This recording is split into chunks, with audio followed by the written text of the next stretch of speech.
All right, let's get started. Lecture 22. I am hoping that this gives you a little bit to look forward to in terms of our pending celebration and then what you would call the real celebration, which is being the heck away from here for about a week, right? Y'all okay with that? Okay. So we do have a celebration coming up, and we were talking a little bit before class about exams. I said, so the reason why I like to do this exam now is because I think bolts and welds go very well together. I could put columns and do connections and columns on one exam, but that's a really big exam. There's a lot of stuff on that exam. I think it makes sense to do just columns and beams together on the final. So the second exam it doesn't actually cover a lot. It's actually a pretty short test. Of the 3 exams in this course, there's not a lot of material on it. So, so with that, let's just dive right into it. I do want to talk a little bit, though, about announcements. So actually, all the homework is graded up through 3.4. All the solutions are posted. Homework 4.1 is assigned today. And so you only have 2 assignments between now and the end of the before spring break. You have homework 4.1, which is assigned today, due Friday, and homework 4.2 assigned Friday, due Monday. I am going to post the solution to 4.2 on Monday, so no late submissions for 4.2, but that's it for spring break. In terms of the exams, I did give exams out on Monday. If you were not here and did not get your exam, you can come up and get it. I emailed out all the grade reports, but I was going to return the hard copies. So, okay. Any questions? All right. So we ended our lecture last time on this. We were talking about weld metal capacity versus base metal capacity. And by the way, I did bring in some weld electrodes. I'm actually going to pass one of these electrodes around because I thought it would be a good idea for everybody just to see one. And it's pretty easy to bring some. So this is a weld electrode. This was manufactured by Lincoln Electric, so they're probably one of the most premier manufacturers of welding equipment in the world. They have been doing that for years. This is a weld rod, as Mr. Morris would refer to it. This is an E60 electrode, and so you can see that from the box from when you purchase it from the store. And so this E60 electrode would have an electrode strength of 60 KSI. Okay, so that would be the FEXX value that we use for design. That just comes from the product that you purchase. And you can see, so if you look at the electrode, most of the electrode is covered in this granular flux. And so when you begin the welding procedure, what that does is it forms that gaseous shield right there around the connection that removes the impurities, most importantly the hydrogen, from the ambient atmosphere around the weld, so we don't get hydrogen embrittlement in our weld. Now the reason that this little part here is exposed is because that's what you hook hook your connection to. So whenever you're using a stick welding procedure, you're basically holding what looks like a fancy jumper cable, and so you clip that to this. You clip the other end to your workpiece. Once the electrode touches the workpiece, boom, circuit is formed. Electricity begins to flow. Weld begins to be consumed. So I'm gonna pass that around so everybody kind of sees what that looks like. That's a pretty small weld electrode. Okay, in terms of capacity, we have 3 limit states, and really what we're doing is taking the minimum of all 3. We have the minimum of our weld metal capacity, which is computed as taking phi times our weld metal strength, which is 0.6 times FEXX, so 0.6 because we assume that the weld is in shear. And then for the area of the weld, we're taking the length of the weld multiplied by the effective throat. And the effective throat is 0.707 times A. And why do we use 0.707? Because the effective throat of the weld is the distance from the root of the weld to the face of the weld. And if we assume 45, 45, 90, that's just trig. That's just the sine of 45 degrees, or the cosine of 45 degrees, because they're the same. Okay, that's the weld metal capacity. For the base metal capacity, we either look at shear yielding or shear rupture. And The math is really simple. Now, we do have different phi values. We actually have a phi value of 1 for shear yielding.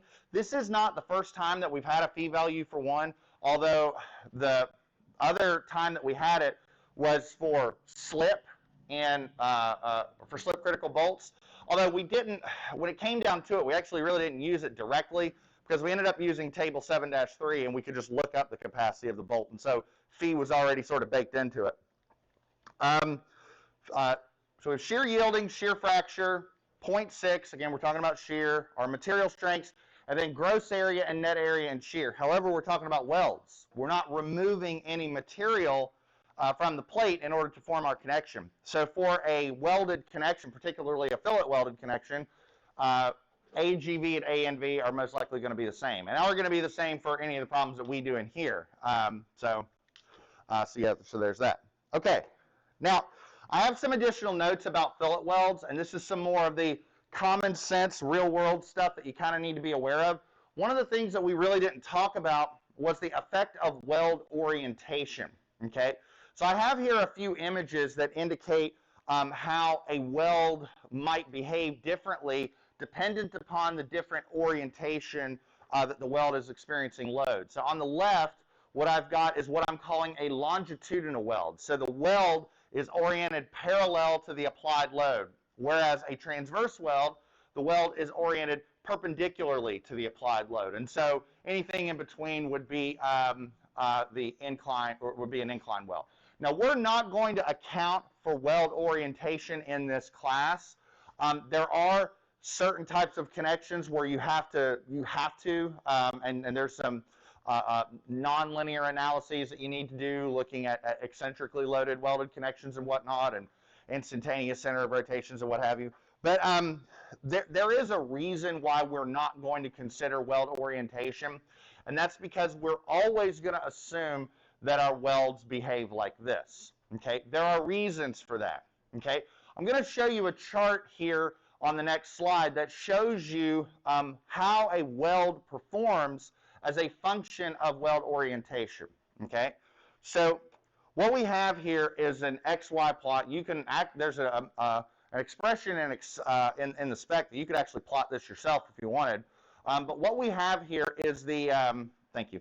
What we have here is the load deflection plot for a given weld segment as a function of orientation. Okay, so what we're seeing here is this lower curve is what we're getting for a 0-degree weld. This is a longitudinal weld.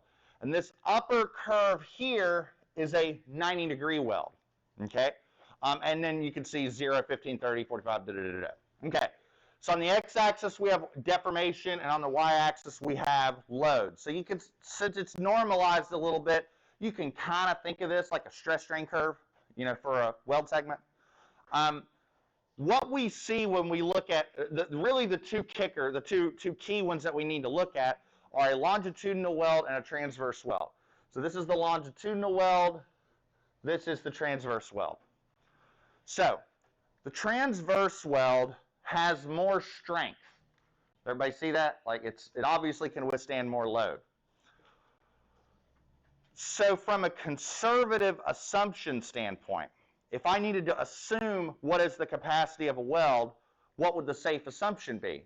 Well, it'd be to assume that all welds are longitudinal, right? Because if you assume that all welds are longitudinal and you size your connection accordingly, if the welds happen to be transverse, well, you know they're going to have enough capacity. Does that make sense? Okay, but there's something else going on here that is very, very important, and that is the change in ductility. Now, we've talked about ductility before, but I think this is a good time to really formalize that definition. Ductility is the ability of a material to withstand inelastic deformation, okay? So if you remember, elastic behavior is like the rubber band. You load it, it deforms, you let it go, it snaps back to its original condition. Whereas inelastic deformation is what happens when you load it and it plastifies. It has permanent deformation. It's like what happens when you crush the Coke can in your hand. It's crushed, you know. The longitudinal weld can withstand a lot of deformation, right? but not the transverse weld. The transverse weld behaves in a more brittle fashion, okay? When it fails quick, okay? So, because of ductility issues, we will never solely use transverse welds. Transverse welds are fine as long as you got longitudinal welds to go with them. If I ever see you size a connection and it looks like this, I'm going to say, stick your hand out.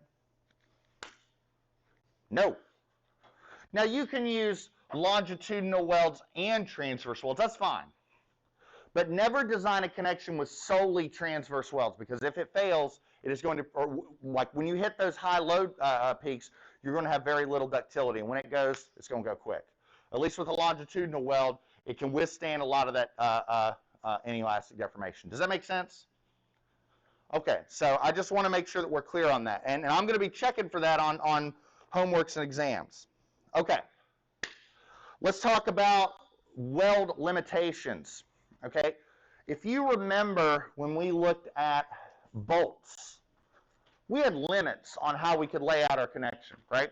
We had limits on how far apart we could space the bolts, how far apart the bolts could be from the edge of the plate, etc., right? Now, to be clear, those limits didn't have a hill of beans to do with capacity. They didn't have to do with the section having adequate strength. They were for other reasons.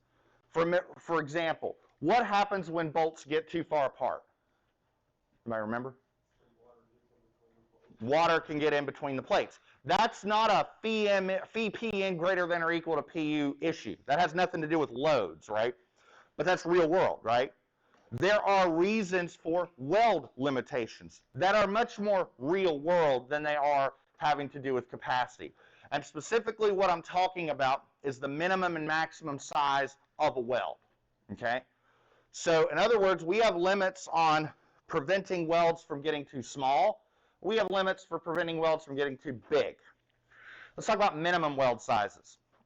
So if you go to table J2.4 on page 16.1-119, it will list out the minimum size of a fillet weld. Now I'm going to give you a bizarre example to try and make the point. If I had two plates that I was welding together, and these plates were 3 inches thick, big plates, and I used a fillet weld that's 1/8 of an inch. I want you to picture that in your head. 3 inch thick plate, 1/8 of an inch. Ooh, I dropped my weld electrode. That's a really small weld for a really thick plate, right? You ever heard of the heat sink effect? You ever heard of that? So think about what's happening when you weld, right? You connect that weld, you are completing the circuit. Electricity is flowing. You are melting that consumable along with that plate material in order to form a connection. But you've got some really big plates compared to the size of the weld. What can happen is the plate will absorb the weld heat too rapidly. And you get rapid cooling of the weld, you can get a loss in weld ductility, and so you have this heat sink phenomenon. So the weld has got to have some beefiness to it, has to have some substance so that you can actually form your connection, right? A really, really thick plate and a really, really tiny weld, even if you do the math, is not going to be proper or sound from a fabrication perspective, right? You got to have a weld that has at least some size to it. That make sense? Now, there are minimum weld sizes. There are also maximum weld sizes. Now, the reason for a minimum weld size is essentially the heat sink effect. What about a maximum weld size? Well, the reason for a maximum weld size is to maintain the geometry of the plate. Take a look at this image right here, okay? What would happen if the weld gets too big? You know, what you're doing, you're, placing your electrode, you're melting all this steel, you're building up the weld, you're building up the weld. If this weld gets too big, you will start melting this plate right here, right? And now you've got this welded connection where the weld geometry is all sorts of screwed up. Because instead of a 45, 45, 90 triangle, now you've got this weird goopy thing because you melted the plate too much, right? So there's a maximum weld size where we back the weld size off a little bit. So for most plates, we take the thickness of the plate, we back it off 1/16 of an inch, and we say that's your maximum weld size. We do that so that we actually have the plate geometry maintained in our connection. Now, if plates get pretty thin, excuse me, if we have a plate that has a thickness that's like less than 1/4 of an inch, we say, who cares? Just, you know, the maximum weld size is the thickness. But for most connections, we're going to back that maximum weld size off by 1/16 of an inch. Sound good? Okay. Now, we do have limits on weld length, but how can I put this? We're going to kind of ignore them in this class, okay? And the reason that we're ignoring them is that for most routine building connections, they don't matter. These weld limits don't pop up all too often, these limits on weld length, practically is what I'm getting at. In order for your weld limits on weld length to start to kick in, your weld has to be 100 times longer than the weld size, right? So if you're talking about a 1/4 inch weld, we're talking about, you know, a weld that's over 2 feet long. You know, that doesn't happen all that often. Usually our welded connections are pretty small.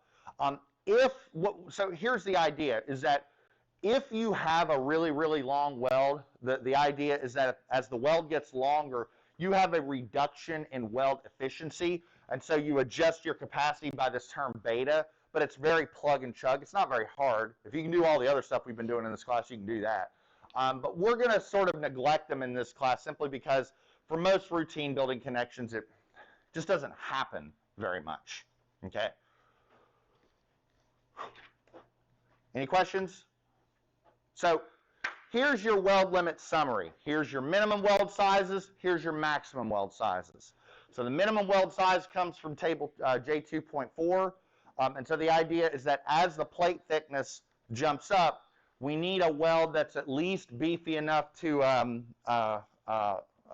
avoid that heat sink effect. And if we have if we look on the other side, we've got to back our weld size off a little bit so that we maintain the geometry of the plate. Sound good? Okay. Let's look at a problem. Okay, let me hit escape on this, go to this. All right. While everybody is drawing this out, let's look at this. So we're going to determine the design strength of the connection below. We're going to use E70 electrodes. We're going to have A572 grade 50 steel.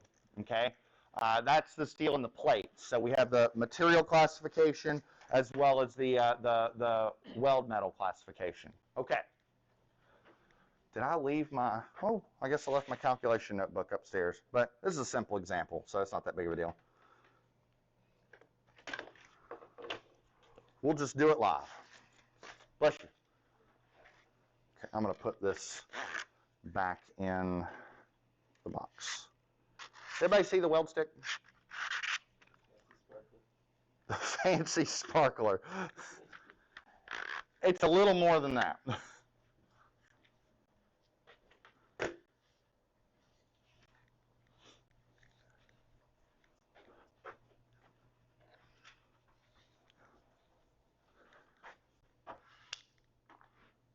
Everybody good? All right. Might need your help on the math side of things, so, but again, this is a pretty simple example. Okay. So let's write down some stuff that we know. So we'll say parameters.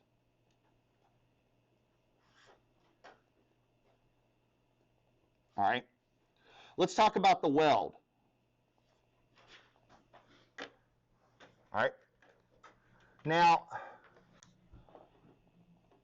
first off, let's see if everybody's been paying attention. What is the electrode strength going to be for this weld? 70 what? There we go. 70 KSI. All right. The weld size. 5/16 of an inch, right? See, this is easy. Now, for the weld length, okay, let's take a look at this. So I've got a plate lapped onto a plate, and I've got 2 beads of weld that were placed. And each of these welds are 15 inches long, right? We know they're fillet welds because that's what our welding symbol terminology tells us. So I'm going to say that this is 2 times 15 inches, 30 inches. With me so far? Now for the base metal, I'm going to say that the thickness is 3/4 of an inch. And I'm going to say FY and FU are what? How am I going to determine what FY and FU are? Well, what do we know? A572 grade 50 seal.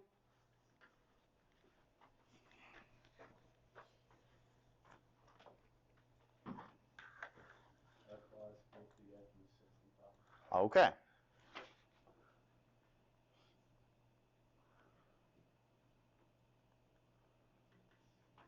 All right. So, I'm serious. It's just simple. So,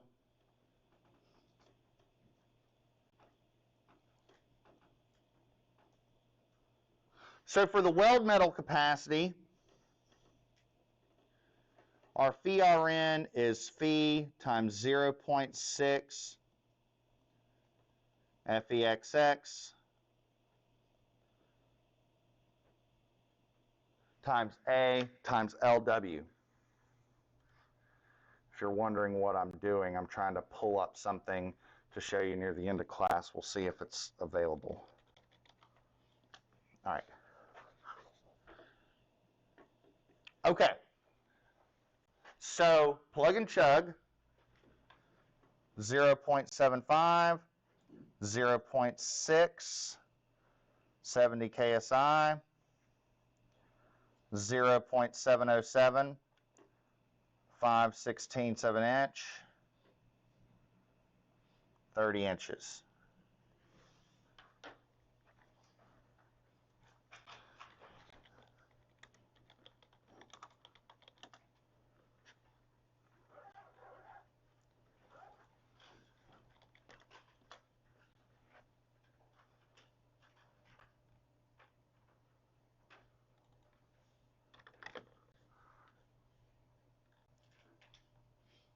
So,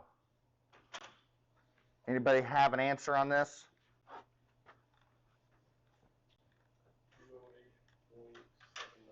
Say it again. Kips, do I have a second on that? That's it. That's the capacity under, that's the weld metal capacity. That's it. Pretty easy, right? Now, for the base metal, what we're first going to need to do is compute AGV and ANV. Now, what we're talking about is the area of the plate that is subjected to shear, okay? Now, the area of the plate subjected to shear is essentially what we're talking about is, imagine if this was a block shear check and I'm yanking on it. How would you compute AGV? You'd take the length multiplied by the thickness, right? What's the plate thickness? So all we're going to do is say that.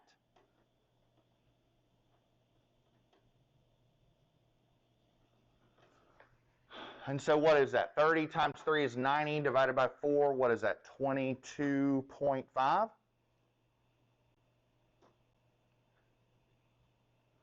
Please tell me if I did that right.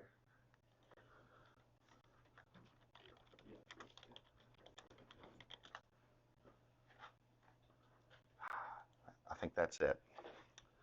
Okay. All right. Now, A and B. A and B is what? There you go, right? It's pretty easy, right? Because we're not removing any material. It's not gross area minus area loss due to the presence of bolt holes. There is no bolt hole.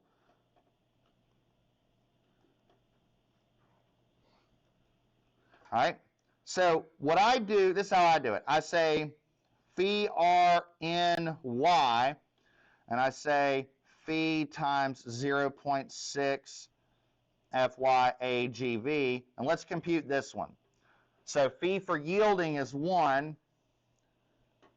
0.6, 50 ksi, 22.5 inches squared.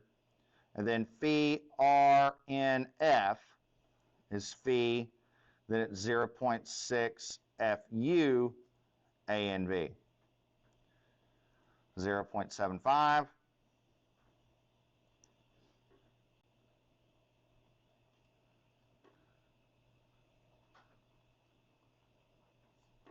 And we get that.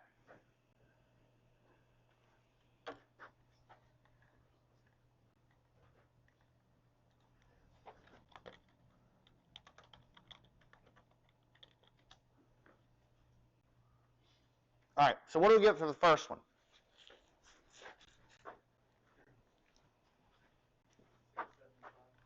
$675. Do I have a second on that?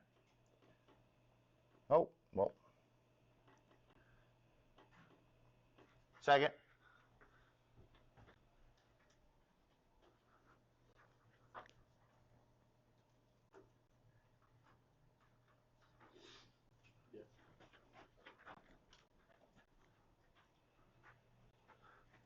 I like that little look you give. You're like, all right, what about phi r and f?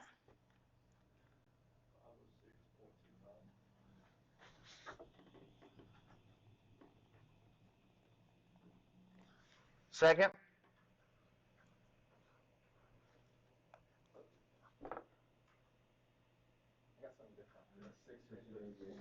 Ooh, we got some controversy. 658 point what? Something like that. All right, we're in agreement on that? So we have three capacities, that, and that. What's the governing capacity?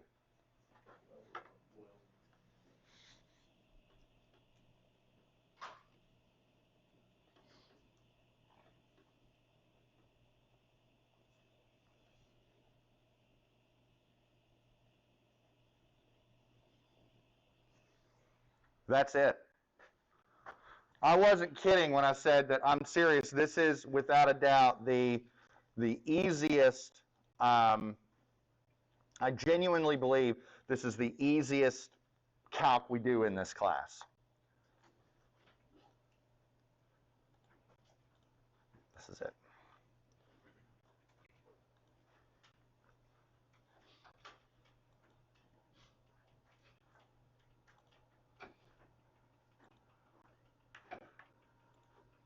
Might have to go to a previous lecture of mine, but let's see. All right. Any questions? Will the welded capacity always be that much smaller? Not necessarily. It depends on the weld size, and maybe if you're using A36 steel, like, you don't know. It's common, but not always. All right. Now, the only thing left to do is to check our weld limitations.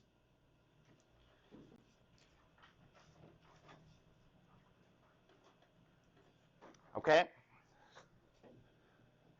And we have a minimum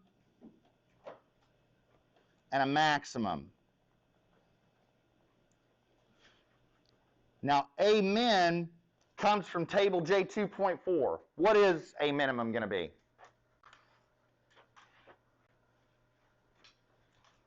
let's make sure we're all following what I'm doing here. So let me go here, here.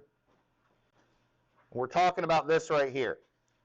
So this is table J2.4. And so what we do is we look at our thickness, and based on our thickness, we report a minimum fillet size, or minimum size of a fillet weld, which that makes sense. I mean, remember, the minimum size is coming from the heat sink effect. So the thicker the plate, the thicker the required weld to avoid that. And so how thick was our plate? What was it? Okay, so what's our minimum fillet size weld? 1/4 of an inch, right? It's not 3/4 because, or it's not 5/16 because it says over 1/2 to 3/4. Our minimum fillet size weld is or minimum size of a fillet weld is 1/4 of an inch. So we have that. Now what about the maximum? Okay, well, maximum, A max,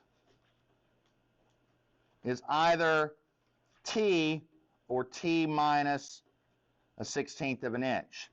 And that depends on whether T is less than or equal to 1/4 of an inch or T is greater than 1/4 of an inch. So for us, that's T minus 1/16, which is 3/4 minus 1/16. So what is that? Is that 11/16? Did I do that right? 3 times 4 is 12. 12/16 minus 1 is 11/16.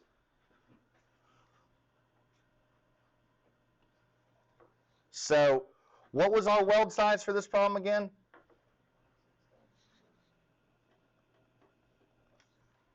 So are we good?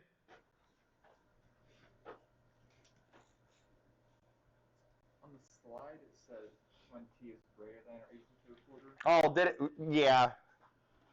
I think I might have got that backwards. Let me see. Yep. Did I get that backwards? Yep, you're right. Whoops.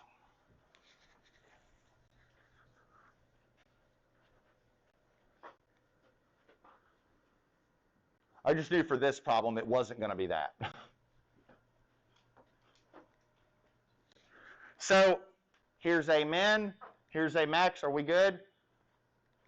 That's it.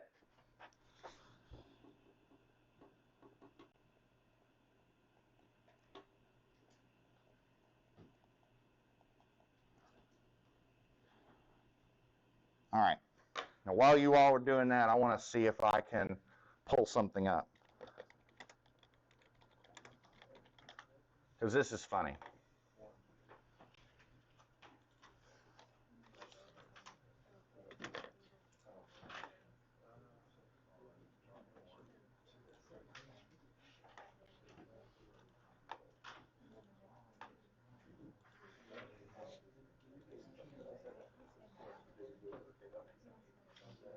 All right, hold on.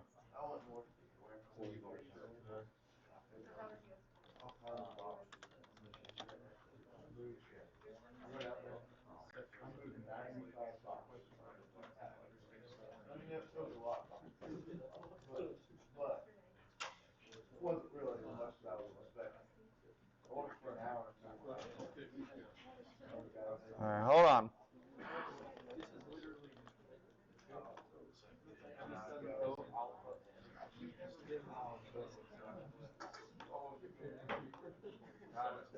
But we got it all done yesterday.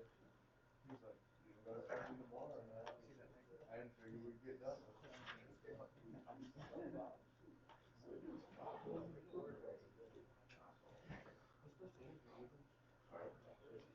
Let me see if I have this on a former video. I'm actually going to stop my recording because I don't have anything left here.